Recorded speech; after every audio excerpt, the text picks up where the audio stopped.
Brigade साहब, मुझे बताइएगा, ये जो अमेरिकन प्रेसिडेंट की तरफ से बार बार जो धमकियां आ रही हैं ईरान के मामले में, ये आपको लगता है कि ये कोई डूएबल ऑप्शंस हैं या फिर सिर्फ एक साइकोलॉजिकल वॉरफेयर है ये, या एक साइकोलॉजिकल इम्पैक्ट देने की कोशिश की जा रही है ईरान को भी और ईरान में रहने वालों को? हाँ जी, हाँ, बहुत शुक्रिया। देखें, एक साइकोलॉजिकल तो एक है, लेकिन लाइकली है पॉसिबिलिटी आप रूल आउट नहीं कर सकते हैं। लाइकली स्ट्राइक्स होंगे क्योंकि वो रजीम चेंज के पॉसिबिलिटीज और रूल आउट। इसराइल की ख्वाहिश है रजीम चेंज हो और अमेरिकन वैसे प्रेशर रखना चाहते हैं, तो लेकिन वो पॉसिबिलिटी है नहीं है, तो therefore they will go for strikes.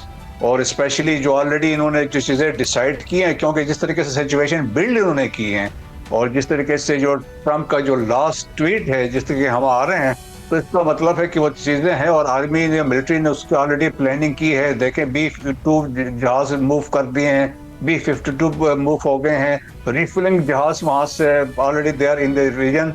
उनके बड़े स्ट्रॉन्ग बेसिस है, अल-उदैद बेस है, फॉरवर्ड सेंटकॉम का फॉरवर्ड हेडक्वार्टर भी है, एयर बेस भी है, 5th फ्लीट जिनकी बैठी हुई वहाँ पे बहरीन में है, और इसके अलावा 19 बेसिस विद मिडिल ईस्ट में।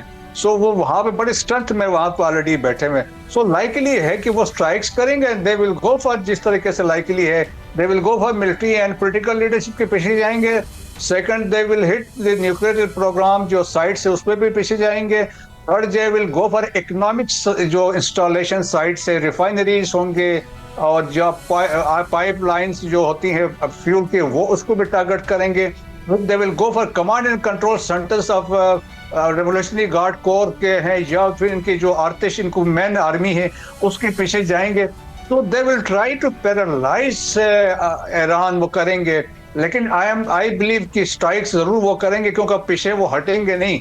और लेकिन इसमें तमाम इनके लगता है कि पॉसिबल, क्योंकि ये पीस टाइम में सारी सिलेक्शन होती है, टारगेट की सिलेक्शन होती है, सब कुछ चीजें टाई अप होती हैं। The only thing probably is that they go ahead from the president Trump. So मेरा ख्याल में अगले 2-3 दिन में, maybe in a week time, वो जाएंगे और वो स्ट्राइक करेंगे, क्योंकि वो ईरान को कमजोर करना चाहते हैं।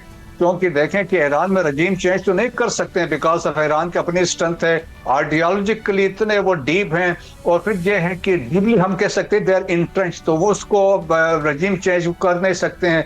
लास्ट टाइम हमने देखा था, अगर खुदा न खास्ता कुछ रहबर को होता है, वो उसको रिप्लेसमेंट हो जाएगी।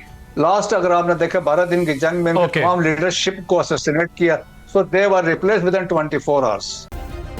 सब्सक्राइब करें और बेल दबाएं ताकि कोई खबर रह न जाए।